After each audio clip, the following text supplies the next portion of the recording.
जोहार। आज के झारखंड शिक्षा समाचार में आपका स्वागत है। आज की पहली खबर के साथ राज्य के कोरोना के दौरान विद्यार्थियों और अभिभावकों की समस्या को लेकर प्रदेश कांग्रेस कमेटी के द्वारा कल स्पीकर ऑफ स्टूडेंट्स के माध्यम से सोशल मीडिया पर वीडियो अपलोड कर केंद्र सरकार का ध्यान आकृष्ट कराया गया। प्रदेश कांग्रेस अध्यक्ष सह राज्य मंत्री डॉक्टर रामेश्वर उरांव ने सरकारी और निजी स्कूलों, कॉलेजों, विश्वविद्यालय, vocational course, engineering, medical management में अध्ययनरत छात्र छात्राओं और उसके अभिभावकों तथा इन शिक्षण संस्थानों में कार्यरत शिक्षक और शिक्षकेतर कर्मचारियों की परेशानियों को लेकर सोशल मीडिया के माध्यम से वीडियो अपलोड कर सरकार का ध्यान आकृष्ट कराना चाहा है। सरकार ने सभी बच्चों के फीस को माफ करने के लिए भी अनुरोध जताया है। इधर झारखंड में 31 जुलाई तक किसी भी स्कूल कॉलेजों में ऑफलाइन नामांकन नहीं हो पाएगा। केंद्रीय मानव संसाधन विकास मंत्रालय ने स्कूलों में किसी भी काम के लिए शिक्षक, छात्र छात्रा और कर्मचारी को आने से पाबंदी लगा दी है। कोरोना संक्रमण के बढ़ते मामले पर केंद्रीय मानव संसाधन मंत्रालय के स्कूली शिक्षा और साक्षरता सचिव अनीता करवाल और मुख्य सचिव सुखदेव सिंह ने इस बाबत पर पत्र लिखकर निर्देश जारी किया है। केंद्र के आदेश के बाद राज्य सरकार इस आदेश को प्रदेश पर लागू करने के लिए तैयारी कर रही है। स्कूली शिक्षा व साक्षरता सचिव अनीता करवाल ने निर्देश दिया है कि स्कूल, कॉलेज और शैक्षणिक संस्थान के शिक्षक और कर्मचारी 31 जुलाई तक संस्थान नहीं आएंगे, वह घर पर ही अपने काम करेंगे। स्कूल, कॉलेजों के छात्र छात्राओं के लिए ऑनलाइन डिजिटल कंटेंट घर पर ही भेजे जाएंगे। इधर राज्य के 60,000 पारा शिक्षकों के मई महीने के मानदेय जारी कर दिया गया है। इसके लिए झारखंड शिक्षा परियोजना परिषद ने गुरुवार को मई महीने के बकाया राशि 78 करोड़ रुपये जारी कर दिए हैं। शुक्रवार को पारा शिक्षकों के बैंक खाते पर राशि पहुंच जाएगी।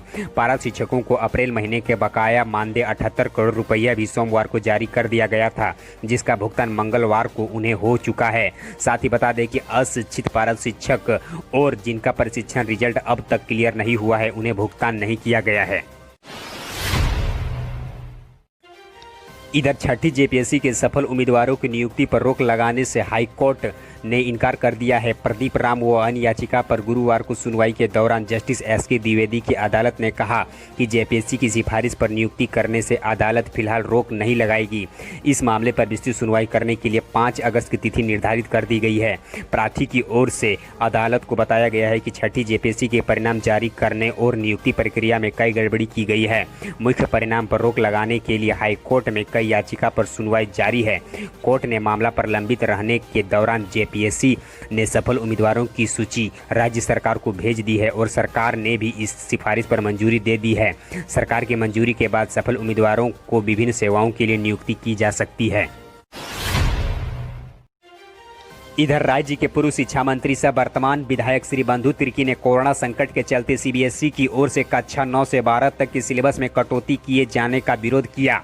साथ ही उन्होंने इस संबंध में कहा कि छात्रों के हित में यह नहीं है। अब तक यह समझ से परे है कि पाठ्यक्रम में छोटा करने के क्रम में क्यों महत्वपूर्ण विषयों को पढ़ाई से छात्रों को वंचित किया जा रहा है, जबकि यह उसके लिए, उसके जीवन के लिए अति उपयोगी है। साथ ही उन्होंने इस संबंध में कहा कि कक्षा 9 के सिलेबस में लोकतांत्रिक अधिकार और भारत में खाद्य सुरक्षा को हटाना समझ से परे है।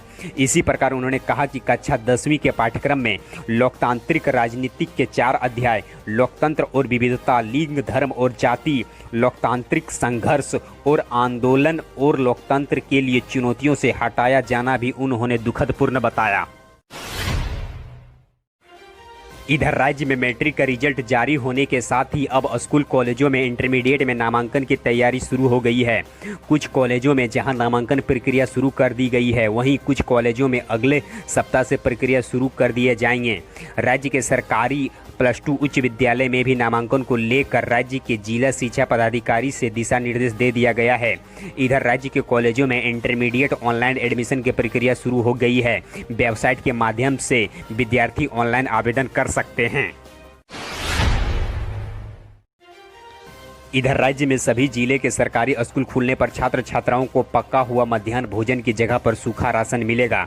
स्थिति सामान्य होने पर हर क्लास के छात्र छात्राओं को अलग अलग समय पर मिड डे मील उपलब्ध कराया जाएगा। पहली से 8वीं के छात्र छात्राओं के लिए मिड डे मील खाने के लिए अलग अलग समय निर्धारित किया गया है, जबकि 15 से 20 मिनट के अंतराल में हर क्लास के छात्र छात्राओं को भोजन उपलब्ध कराया जाएगा। ऐसे में सरकारी स्कूल में मिड डे मील देने की प्रक्रिया सुबह 11 बजे से शुरू की जा सकेगी। राज्य के सरकारी स्कूल में छात्र छात्राओं की भीड़ एक जगह पर एक साथ न हो, इसके लिए व्यवस्था शुरू कर दी गई है। राज्य के स्कूली शिक्षा व साक्षरता विभाग ने स्कूल खुलने की इस व्यवस्था को लागू करने के लिए निर्णय लिया है। स्कूली शिक्षा व साक्षरता विभाग ने कोरोना महामारी व लॉकडाउन के कारण घर लौटे प्रवासी मजदूर के बच्चों को नामांकन के लिए राज्य के सरकारी स्कूल में करने का निर्णय लिया है। इसके लिए प्रखंड साधन सेवी, संकुल साधन सेवी समेत शिक्षकों को जिम्मेदारी दी जा रही है। स्कूल के पोषक क्षेत्र के बच्चों को नामांकन सुनिश्चित किया जाएगा। इधर राज्य के जेक में मैट्रिक परीक्षा में पास करने वाले परीक्षार्थियों की संख्या में आशा के अनुरूप बढ़ोतरी नहीं हो रही है। हालांकि इस वर्ष मैट्रिक का रिजल्ट पिछले 5 वर्ष की तुलना में सबसे बेहतर है। एक और मैट्रिक की परीक्षा पास करने वाले परीक्षार्थियों के प्रतिशत में बढ़ोतरी हो रही है, वहीं परीक्षा में शामिल होने वाले परीक्षार्थियों की संख्या में कमी होने के कारण पास परीक्षार्थियों की संख्या में कमी हो रही है। पिछले साल की तुलना में परीक्षा पास करने वाले परीक्षार्थियों की संख्या 21,421 की कमी आई है। इधर झारखंड शिक्षा परियोजना परिषद ने गुणवत्ता युक्त शिक्षा को बढ़ावा देने के उद्देश्य से लीडर स्कूल और गाइडलाइन तैयार कर लिया है। जेईपीसी ने 15 जुलाई को कैबिनेट को प्रस्ताव भेजने का लक्ष्य निर्धारित किया है।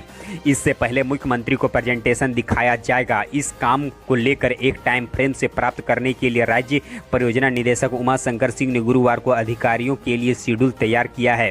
दिल्ली सरकार के हैप्पीनेस कैरिकुलम को लीडर स्कूल में शामिल किया जाएगा। निदेशक ने शिक्षकों के प्रशिक्षण के लिए टीचर नीड असेसमेंट ऐप को डेवलप करने का निर्देश दिया है।